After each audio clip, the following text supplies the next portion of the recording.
So today I wanted to talk about Miitopia lore, and I don't really know how I'm going to structure this video. I'm kinda just winging it, and I will preface this by saying some of the things I'm going to say are more so observations and inferences on things, but there is going to be, like, actual things said in-game. There's not a lot to talk about, though. It's a very silly game. It's not lore-heavy at all. So, I guess let's talk about what's really fun. Politics. Yeah, everyone loves politics, so let's get started. Greenhorn is obviously a monarchy. That's pretty obvious.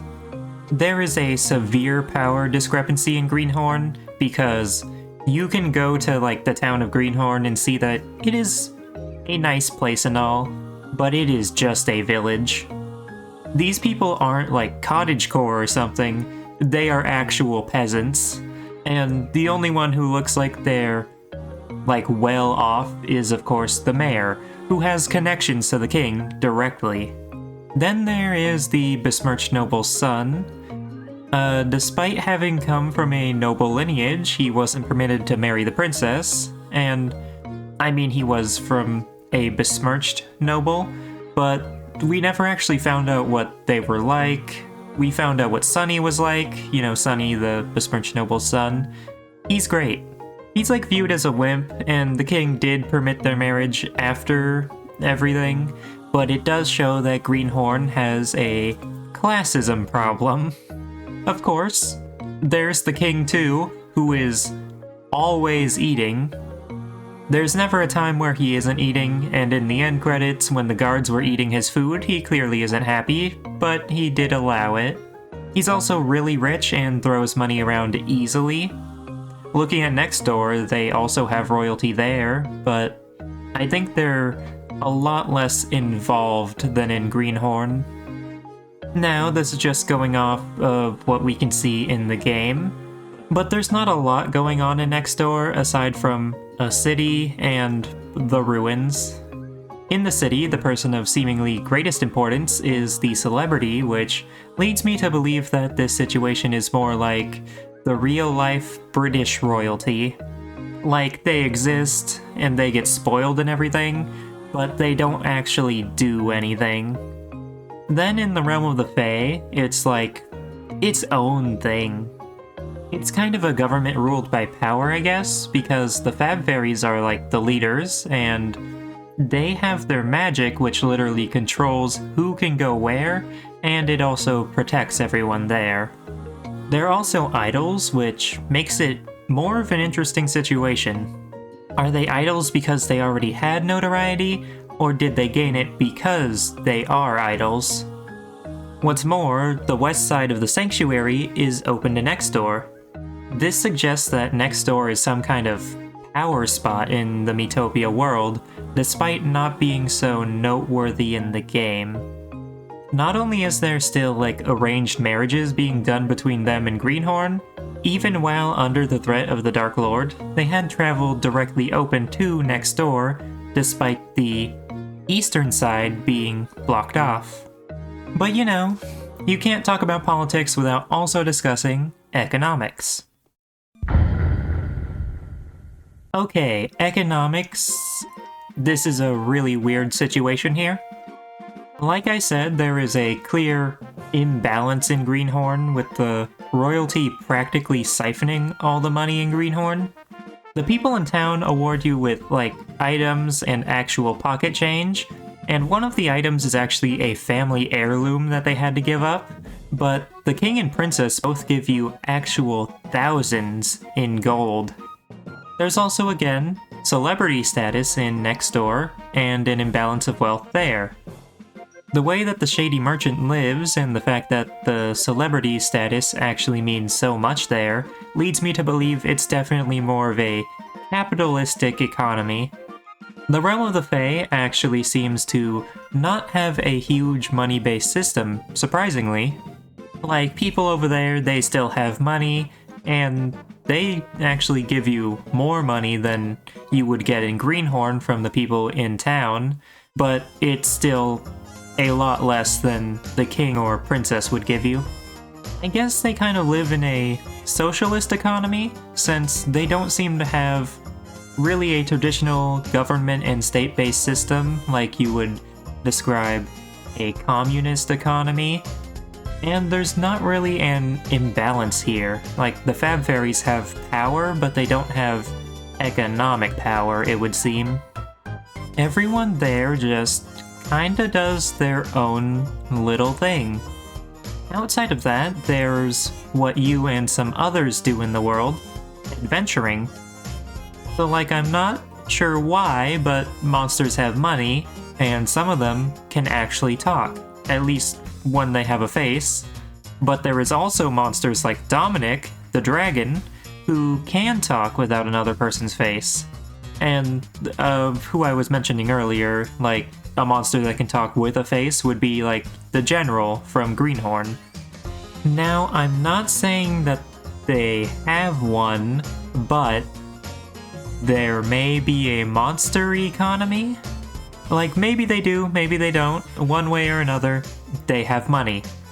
And monsters seem pretty capable of intelligence. Some of them are more like animals, but then there's like goblins who can use magic, they can be smart and everything, and tadpoles have like actual baby food. You don't lose any money when you lose a battle, so maybe they take it from everyday people?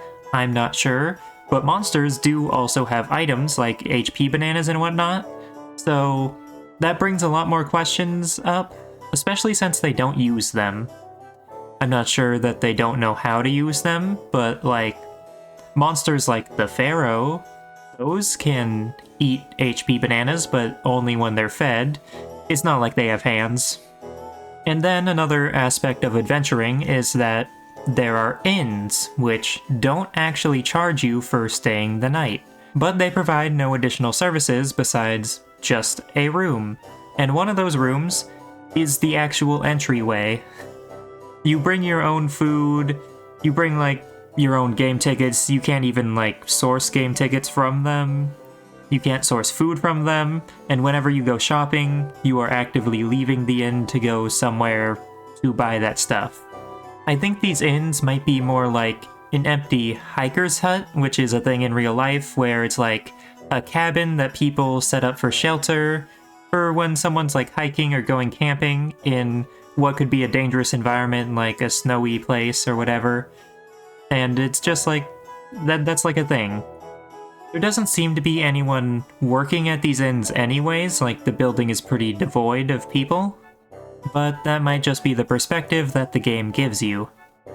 Then there's also equipment, like I mentioned earlier when you go out shopping, which is rather expensive. Like, these things can easily cost you more than the amount of money that the king would give you for saving the princess's life.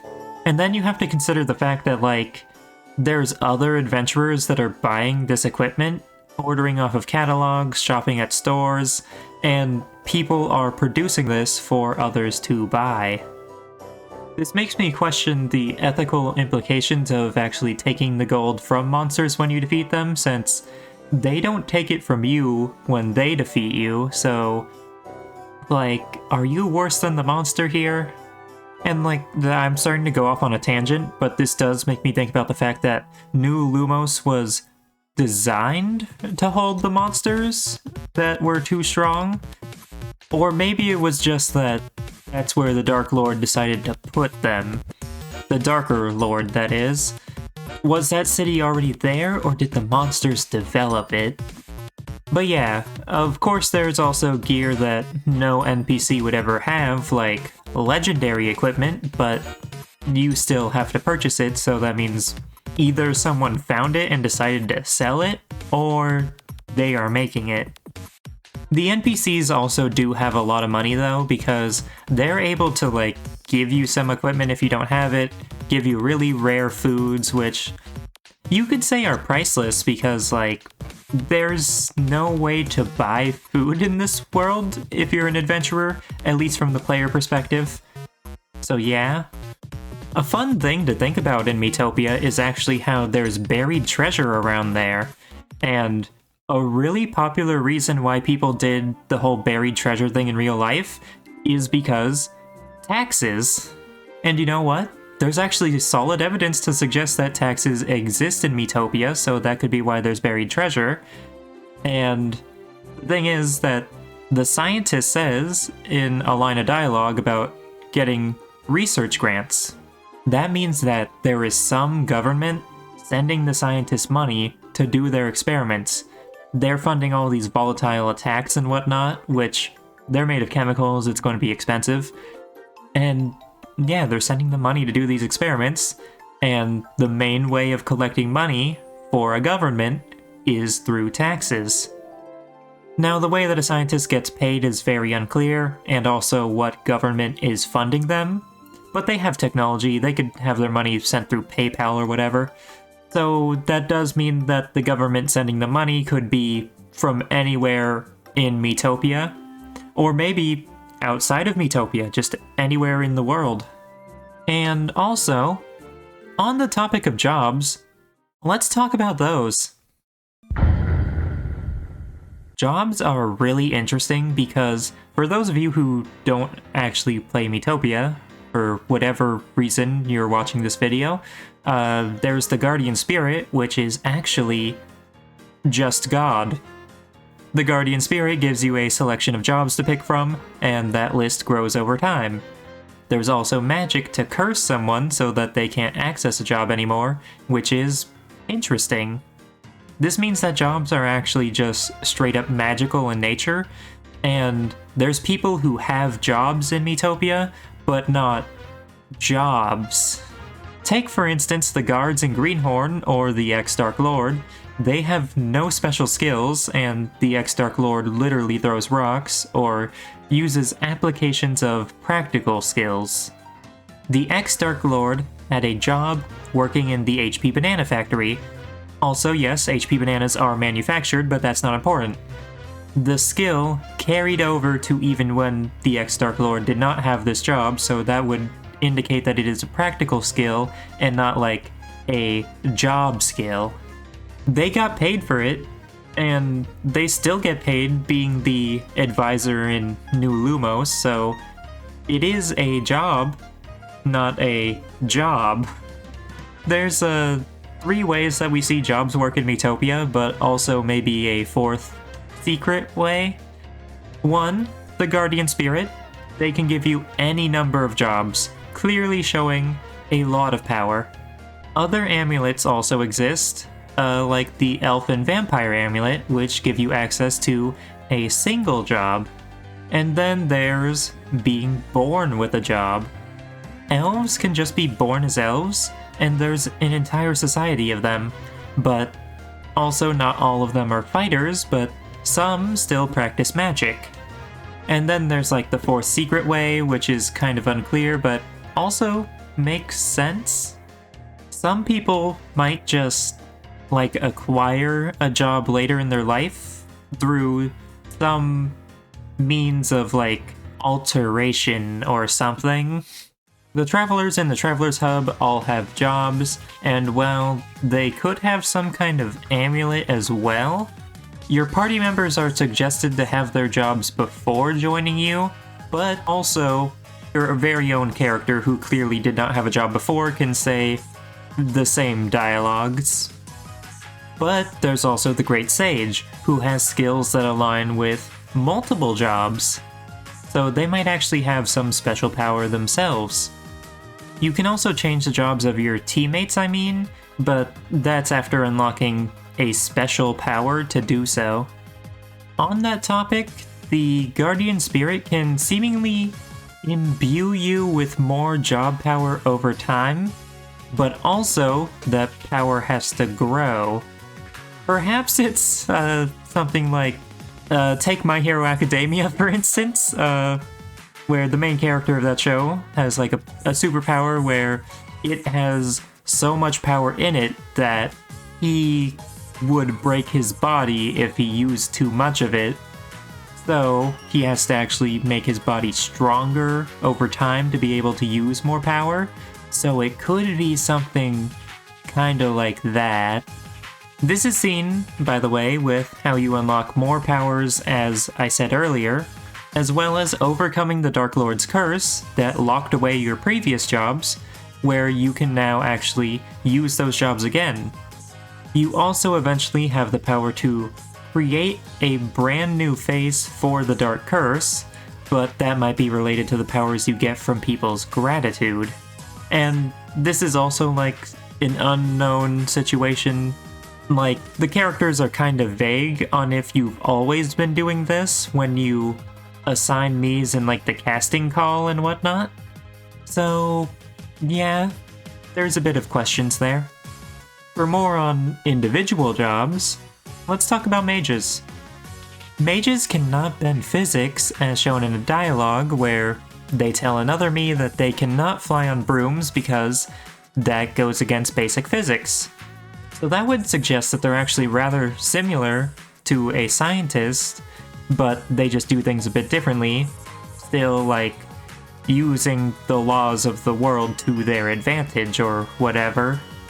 Jobs also seem to influence personality, such as imps who are always depicted as pranksters, no matter what personality they have, even if it's like kind or laid back.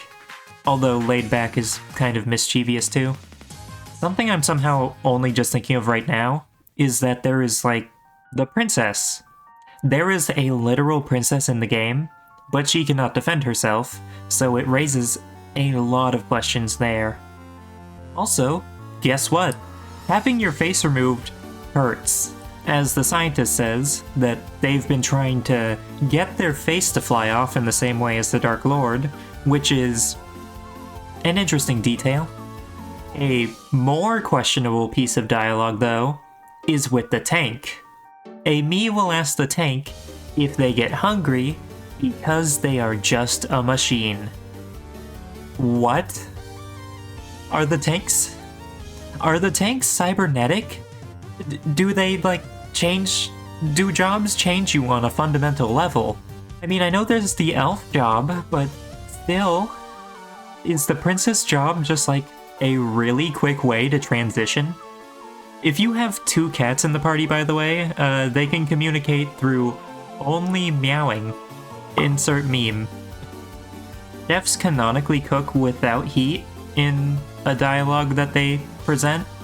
That means that either somehow they make do without the heat, or they are constantly heating it up with their flambe skill. Clerics hate HP bananas. Elves have really good hearing. Another thing about mages, while they can't go against physics, they can also make up spells. It might be possible to change jobs with magic, as the dialogue that mentions this was about trying to get a job. Although it's unclear if they meant like a regular job, because the joke here was that it was like hire, as in H-I-R-E, but then the spell sounded like higher, as in going up. Scientists have seminars and also publish research papers. Vampires have a craving for tomato juice. There's also something that relates closely to jobs, oddly, and has been glossed over so far, being monsters. So there is one job and monster, or at least monster family, that seems to match up perfectly, being the imp. Monsters like them have the same skills, really, not all of them being shared between each other, but they also share a name with the job, at least in the English translation of the game. But these are monsters, which raises questions. Clearly the imps aren't changed so drastically that they become the imp monster, so perhaps the changes a job has on your body are limited, or it's just like a coincidence. It could also be a kind of situation where we call what are cellar spiders a daddy longlegs, even though a daddy longlegs is a completely separate animal, which is not actually a type of spider because I believe they have like 12 limbs, I don't know, but they look similar, so we call them the same thing, and yeah. Another thing is that some monsters coexist right alongside animals. Now, as the Great Sage says in Karkadon, monsters are not hostile when they don't have a face, and you can see that at the start of the game, while you walk by a bunch of faceless rock moths. This makes it make a fair amount of sense why there would be overlap between monsters and animals, but it's still weird. In outing events, you can see, like, butterflies, or I don't remember if you could see them, but, like, the Miis at least talk about them. And in tall grass, you can find cats, which that brings up a question, especially since the cat job is sometimes treated as an actual cat, and like they're both talked about in the same context sometimes, I think. And you can also find a monkey, and then there's animals that are like directly shown and front and center, like dogs, such as Toby. It's unclear if dogs are considered a type of monster, or if there is just ghosts possessing sleeping dogs like all the time in Miitopia, and the ghost just typically doesn't have a face. Or is it that the face is being put on the dog just on their snot bubble? I don't know. This part is going to be much more of an assumption. Having a boss status as an enemy is like an individual trait. You see, in Greenhorn, you actually fight like a griffin boss, meaning that it can't be insta-killed and such. In Next Door, however, there are griffins all over the place, and they are just normal enemies, suggesting that a boss status is something that is obtained per individual. The reason that this is an assumption is because it's more of a game mechanic rather than something that's like stated. Something that's just fun is that aliens exist. There's just aliens. I guess there's not much more else to say about monsters, aside from the fact that snurps are like the highest form of life. The best food in the game comes from snurps. The most money you can get comes from snurps. The most mysterious enemies, snurps. There's that whole magical snurp place that you can go to try and find out more about them with the Explorer, and they also disappear into themselves, like some kind of mythological being. Also, the strongest enemy in the game, the only one able to inflict any status within it, the boss snurp. Anyways, let's move on to the characters. The characters, they are certainly interesting fellas. Believe it or not, nothing is known about the main character. Nothing at all, really. You were kinda just wandering and then you got roped into everything. Are you from Greenhorn? Are you from Miitopia at all? Don't know. Then there's the ex-Dark Lord, a character that gets talked about more than you would think, for like how much they're joked about.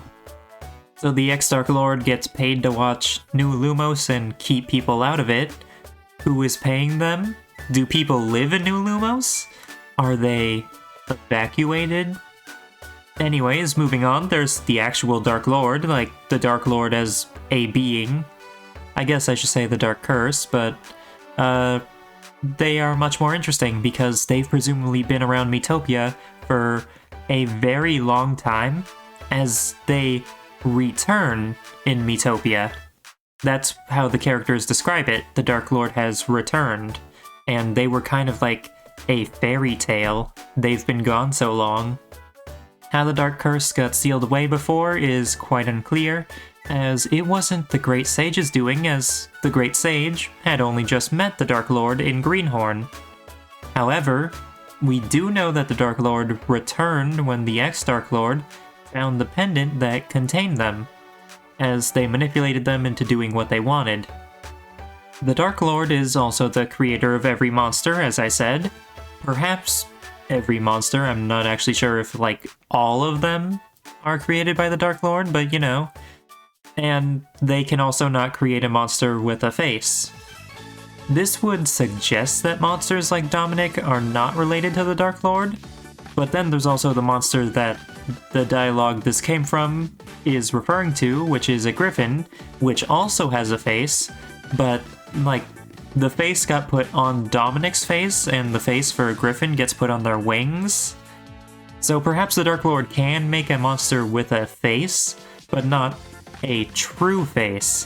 One that has like the same power. I don't know. Interestingly enough, the Dark Lord resided in Karkadon, in a castle at that. Then there's actually like a mine at Karkadon, so people do actually go there for like practical purposes, not just like the Quizmaster or the Roaming Gourmet. Those characters, we're not even going to touch them because I don't understand a single thing about them. But anyways, this castle would suggest that it could have been taken over, but it has imagery of the Dark Lord all over the place. So the Dark Lord could have very well ruled over Miitopia at some point in time. Even if people think that this is like a fairy tale, this is a completely different land. It's one that's fairly desolate, and also, no one would know what the Dark Lord looked like. The reason that the Dark Lord decides to make monsters and steal people's faces is also very well known, because the Dark Lord, or should I say the Dark Curse, was someone who had a boring face and didn't get to have any friends or whatever, so they want to make other people suffer in the same way that they did. A character that's like mildly interesting is the Mischievous Witch, and this is one of the 4 elves that we see using magic, the others being the Fab Fairies. However, the magic that they practice is very different, doing nothing of the same sorts that the elf job can do. Another NPC of similar caliber is the Mother from Greenhorn. What's interesting about her is that she had the amulet from the Guardian Spirit and said it was a family heirloom. Perhaps she is related to whoever sealed away the Dark Curse the first time. A more important character, however, is the Genie. The Genie is somewhat mysterious as they are certainly old. Not sure how old, they could be younger or older than the Dark Lord. And the Genie has been in next door for quite some time. But the only one to do anything about them was the Great Sage, or so it would seem. They were sealed away by the Great Sage into a lamp, and really just kinda steal stuff. None of that, like, 3 wishes stuff. They have a lot of magic, and even the Great Sage wasn't able to change their ways, but the main character does that eventually. Finally, there is the Great Sage themselves. The Great Sage is, like, incredibly powerful, capable of not only containing the Dark Curse with magic, but their powers were strong enough to strengthen the Dark Curse's powers, who possess the Great Sage. The Great Sage is also someone who has been around all of Miitopia, solving people's problems for no reason other than it is the right thing to do. In the end credits, you even get a glimpse into what they're like as they do small things such as helping wounded animals. I believe that the Great Sage is also not a big fighter, despite having a lot of power. The Great Sage also believes in helping people do better, likely wanting them to try and make it so that others can help do the sort of work that they do for the world. In fact, the Great Sage could have probably beaten the Dark Lord by themselves, but they chose to help you get stronger instead, and even threw themselves in front of the Dark Curse. And yeah, that's about it. There is a lot of weird, small details in Miitopia, and I didn't even, like, try to read through the food stuff. I'm sure that there is stuff in the lore there, but, you know, I don't think I can add much more to this. So, with that all said and done, thank you to everybody for watching, and I'll see you all next time. Bye-bye.